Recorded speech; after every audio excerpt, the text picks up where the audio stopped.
there are moments when it's really incredibly painful and difficult.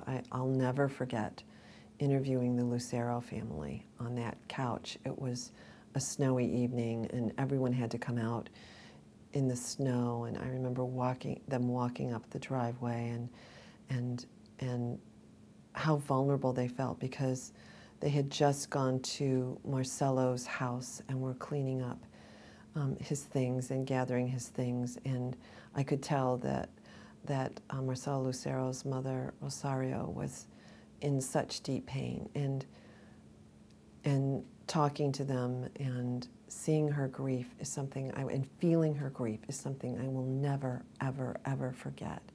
And seeing Joselo and his sister Isabel, you know, trying mentally to console their mother, it's just something I'll never forget. That happens. That is part of the story.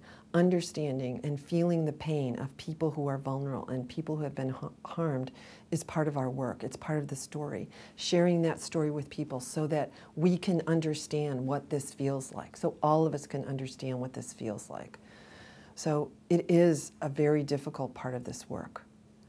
But 90% of the time, I am also dealing with people who want to do something, people who want to create change that is so utterly positive, that is so empowering, that is so exciting, that it makes that really difficult part so worth it. And it makes it, I feel that most of the time I'm dealing with people who are ready to make change in our country, who want to make their communities better. It is so, it's exciting. It's every single day I get to go into my office and get a message from some community about, exciting work that's being done. So it's, it's both. It can be incredibly sad. It's scary. I mean, it's really scary when you hear about these crimes, when you hear about what's happening to people, when you know. We Google hate crimes, so you only see some of the films. We see what happens every day, and I'm telling you, it's frightening that as I said, a hate crime is reported every hour in this country. But again, we're looking at the other side. We're looking at the power that we have. There are so many more good people who want to take action, people who are ready to do something. And that's the essential message of Not in Our Town. So you believe that changes has been taking place? I do. I think there's much more work to be done. I think I think this is a very volatile moment in our country. And if we don't get a handle on this, it could become even more frightening. The divide about immigration is becoming fierce. I think we all felt the urgency when we made this film.